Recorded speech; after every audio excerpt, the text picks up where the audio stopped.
আচ্ছা, আমাদের যে h1 কে কিভাবে আমরা আন্ডারলাইন করব, তাই না? এখন আমরা প্রথমে যদি একটা h1 নেই, আমরা h1 নিলাম, এই জায়গায় কিছু লিখলাম text like hello hello world. আমরা হ্যালো ওয়ার্ল্ড দিয়ে শুরু করলাম। এখন এটাতে ক্লাস দিয়ে দিলাম। আমরা যদি একটা ক্লাস ইউজ করি হ্যালো হ্যালো ক্লাস ইউজ করলাম। এখন আমি এই জায়গায় চলে যাই, আমি ডট দিয়ে হ্যালো ক্লাস দিয়ে দিলাম। আমাদের এই যে এটারে যদি আমরা ডেকোরেশন করি, তাহলে আমরা একটু করি। এই হ্যালো ওয়ান্ডারে প্রথমে আমরা কি করব, একটা আন্ডারলাইন ইউজ করব। আন্ডারলাইন ইউজ করার জন্য আমরা যদি ডিরেক্ট এই জায়গায় ইউ ট্যাগ ইউজ করি, দেখেন ইউ ট্যাগ ইউজ করি, তাহলে এই জায়গায় আন্ডারলাইন অটোমেটিক চলে আসবে। আমরা যদি আন্ডারলাইন ইউজ করি, এই যে ইউ ট্যাগ ইউজ করছি, এখন এই জায়গায় অটোমেটিকলি আন্ডারলাইন চলে আসছে, দেখছেন? ইউ ট্যাগ এর কাজ হচ্ছে আন্ডারলাইন করে। আমরা একটু লেখাটাকে একটু সেন্টারে নিয়ে নিই, তাহলে বুঝতে পারবো বিষয়টা। টেক্সট লাইন সেন্টার, আমরা সেন্টারে নিয়ে নেই, সেভ হয় নাই।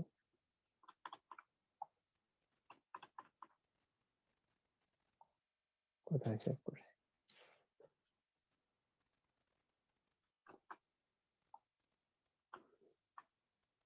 আমরা এই যে এই ক্লাসটাকে আমরা কপি করে নিয়ে এই জায়গায় বসাই দিলাম। এই জায়গায় বসাই দিয়ে আমি হ্যালো এটারে আমি আন্ডারলাইন করে দিলাম। দেখেন এটা সেন্টারে চলে আসে। এখন এই যে এই ট্যাগ গুলার অনেকগুলা ট্যাগ আছে, লাইক এটারে যদি আমি একটু বাঁকা করতে চাই, তাহলে ইটালিক নামে একটা ট্যাগ আছে, এটারে বলা হয় আই ট্যাগ। এই আই ট্যাগ এর ভিতরে যদি আমি এই হ্যালো ওয়ার্ল্ডটাকে নিয়ে দিই, তাহলে আমার এই হ্যালো ওয়ার্ল্ডটা বাঁকা হয়ে যাবে। দেখেন আমার এটা হয়ে গেছে। এই যে আই ট্যাগ এর ভিতরে যদি আমি এটা নিয়ে দেই, তাহলে আমার এটা কাজ করবে, বাঁকা হয়ে যাবে। দেখেন এখন এই I tag, U tag, M tag, পরে বি ট্যাগ, এই ট্যাগ গুলো হচ্ছে বেসিক ট্যাগ। এই যে আই ট্যাগ এর কাজ হচ্ছে আই ট্যাগ এর কাজ হচ্ছে আপনার ইটালিক করব, ইউ ট্যাগ এর কাজ হচ্ছে আন্ডারলাইন করব, আর বি ট্যাগ আছে যেটা বলা হয় বোল্ড ট্যাগ। আমরা যদি বি ট্যাগ ইউজ করি এই জায়গায়, দেখেন এই হ্যালো ওয়ার্ল্ডটাকে আমি আবার ধরে বি ট্যাগ এর ভিতরে ঢুকাই দেই, তাহলে এটা কি হবে, এটা বোল্ড হয়ে যাবে। এটা একটু দেখেন বালা একটু থিন আছে, পাতলা আছে, তাই না? এখন এটারে আমি যদি বি ট্যাগ এর ভিতরে ইউজ করি, দেখেন এটা একটু মোটা হয়ে গেছে, একটু বোল্ড হয়ে গেছে।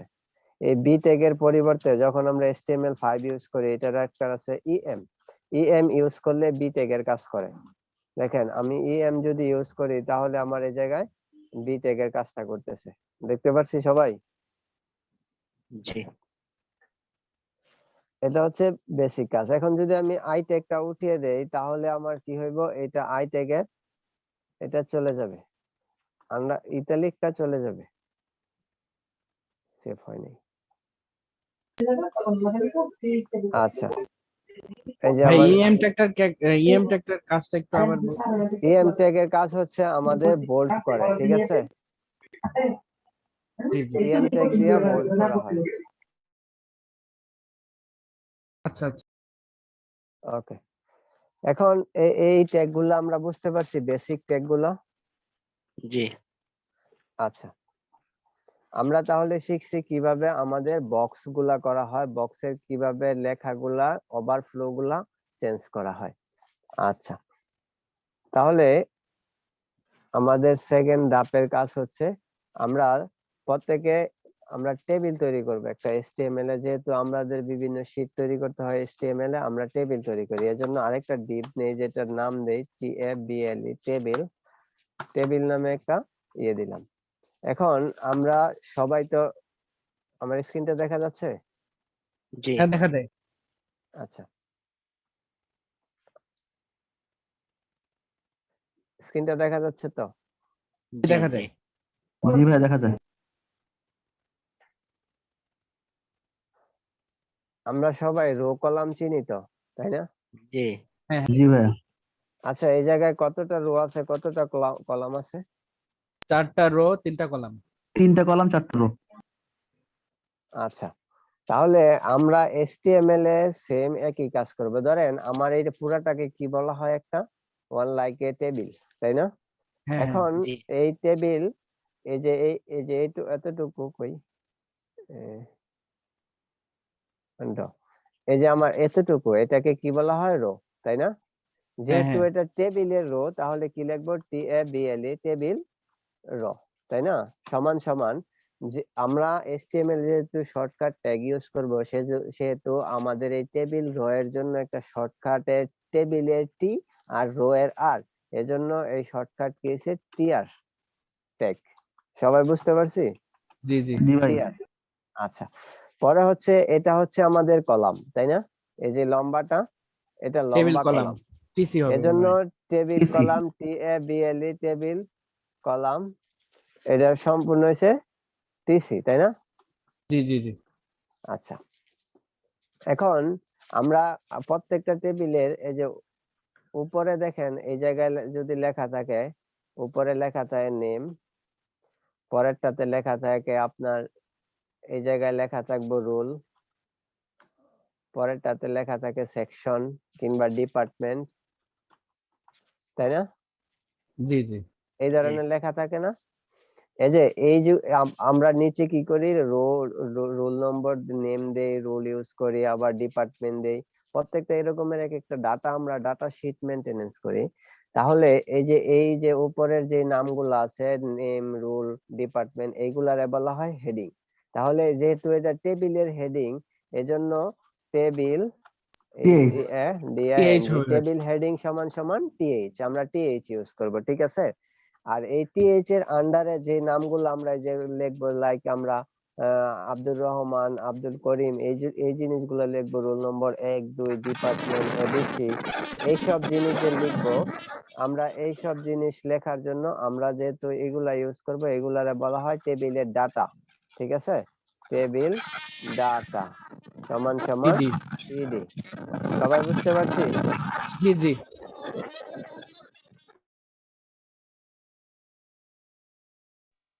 আচ্ছা, এখন আমাদের এই টেবিলটা বুঝলাম। এখন যদি আমরা এই জায়গায় আমাদের এইখানে চলে আসি, আমাদের এই টেবিল নামক ইয়াতে, তাহলে প্রথমে আমরা একটা টেবিল লিখি। ধরেন আমরা যদি একটা নাম লিখি, প্রথমে একটা টিএইচ ইউজ করি, টেবিল ভাইয়া, নামে ওই একটা ট্যাগ স্ক্রিনটা ইউজ দেখা করতে হবে, যাচ্ছে না, যেহেতু আমরা, মানে স্ক্রিন আপনার দেখা ওই যাচ্ছে না, স্ক্রিন হ্যাং হয়ে আছে। ওকে ওকে ওকে, হ্যাঁ এবার আসছে, দেখেন এবার আসছে। আমরা আমরা কি করব, আমরা যেহেতু টেবিলের কাজ করব, সেজন্য টেবিল নামক একটা ট্যাগ HTML এ অলরেডি আছে, সেজন্য আমরা টেবিল ইউজ করব, টেবিল ট্যাগ ইউজ করব। এই টেবিল ট্যাগের ভিতরে ধরেন আমরা 10 জন লোকের ডাটা ইউজ করব, সেজন্য আমরা কি করব, 10 জন লোকের ডাটা সিলেক্ট করব। প্রথমে আমাদের 10 জন লোকের জন্য আমাদের চিন্তা করতে হবে কতটা কলাম লাগবে, কতটা রো লাগবে। আমরা যদি 10 জন লোকের 3টা ইনফরমেশন নেই, লাইক নামটা নেই, আর রোলটা নেই, আর ফোন নাম্বারটা নেই, তাহলে আমাদের 3টা কলাম লাগতেছে। আর 10 জন লোকের জন্য 10টা কলাম, আমার হেডিং লেখার জন্য একটা কলাম, মোট এভারেজ 11টা 11টা কলাম আমার প্রয়োজন হবে।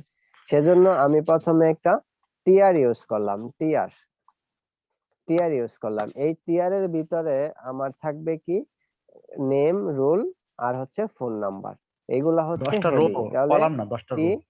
টি এইচ করবো আমরা, টিএইচ, প্রথমে টিএইচ দিব নেম, পরে আমরা একটা টিএইচ দিব, এটা রোল কি দিব, রোল, পরে আরেকটা টিএইচ ইউজ করব আমরা, ডিপার্টমেন্ট। Department, department. এটা হচ্ছে আমাদের এই ইয়াগুলা, হেডিং গুলা। এখন যদি আমাদের পেজটা আমি রিলোড করি, তাহলে দেখতে পারবো যে এই যে আমাদের নেম, রোল, ডিপার্টমেন্ট চলে আসছে, তাই না? আচ্ছা, এখন পরবর্তীতে কাজ হচ্ছে আমাদের ভাই এই দেখি নাই, ভাই এই আসে নাই। যেহেতু নিচে আসছে, আসছে, তো একদম এই যে নিচে। একদম নিচে, আমি একটু প্যাডিংটা দিয়ে দিই, তাহলে হয়তো বুঝতে পারবো আমরা। আচ্ছা, পরে দেই প্যাডিংটা। তাহলে আমরা টেবিলের প্রথমের হেডিং এর কাজটা করছি, তারপরে আমি কাজটা করব, তারপরের কাজটা করব, 1 মিনিট। তারপরে আমাদের কাজটা হচ্ছে, একটু সবাই লাইনে থাকেন, হ্যাঁ। একটু এখন আমাদের যে কাজটা ছিল, আমরা প্রথমে আমাদের উপরে হেডিং গুলা কাজ করছি, এখন আবার টিআর আমরা ইউজ করব। এই যেহেতু আমরা 10 জন লোকের ডাটা ইউজ করব, আমরা 10টা টিআর ইউজ করব। প্রথম টিআর এর ভিতরে আমাদের টিডি থাকবে, টেবিলের ডাটা। প্রথম ধরেন নাম থাকলো সজীব, সজীব, ঠিক আছে। পরে আমরা আরেকটা টিডি দিলাম, সেটার ভিতরে তার রোল নম্বর থাকলো 101। পরে আরেকটা টিডি দিলাম আমরা, সেটার মাঝে ডিপার্টমেন্ট থাকলো সিএমটি। এটা হচ্ছে একজন ছাত্রের আমরা তথ্য এডিট করলাম। সেম আমরা যদি আবার টিআর নেই, তাহলে আরেকটা ছাত্রের তথ্য আমরা এই জায়গায় ঢুকাবো। টিডি হিসেবে আর জেআইবি রাজীব ইউজ করলাম, তার রোল নম্বর দিলাম টিডি 102। আমরা পরে টিডি দিলাম, এটাতে দিলাম সিআই সিভিল। ওকে, পরবর্তীতে যদি আমরা আরেকটা টিআর ইউজ করি, তাহলে এটাতে আরেকটা স্টুডেন্টের তথ্য যদি আমরা এন্ট্রি করি, তাহলে টিডি রাকিব, আমাদের রোল নম্বরটা দিয়ে দেই 103। পরবর্তীতে যদি আমরা আরেকটা টিডি ইউজ করি, সেটাতে ডিপার্টমেন্ট ইটিআইএল থাকলো, ঠিক আছে। এখন যদি আমাদের পেজটা আমরা রিলোড করি, তাহলে দেখতে পারবো যে আমাদের এই ডাটাগুলা নিচে চলে আসছে। আমরা দেখতে পাচ্ছি সবাই? জি আচ্ছা, আমরা একটু সুবিধার জন্য বডিতে একটু ডাটা বর্ডার ইউজ করে দিই। বডি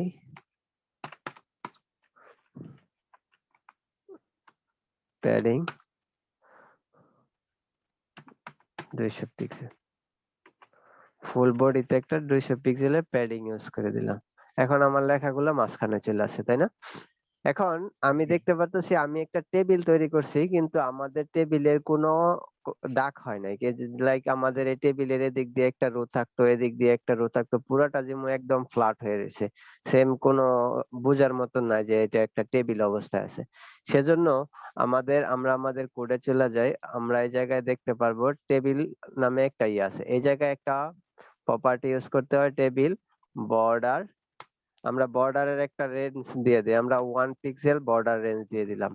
আমরা যদি আমাদের পেজটা রিলোড করি, দেখেন আমাদের টেবিলের বর্ডার চলে আসে, দেখতে পাচ্ছি সবাই? জি এখন এইভাবে আমরা আমাদের টেবিলের বর্ডার গুলা সেট করে দিতে পারি।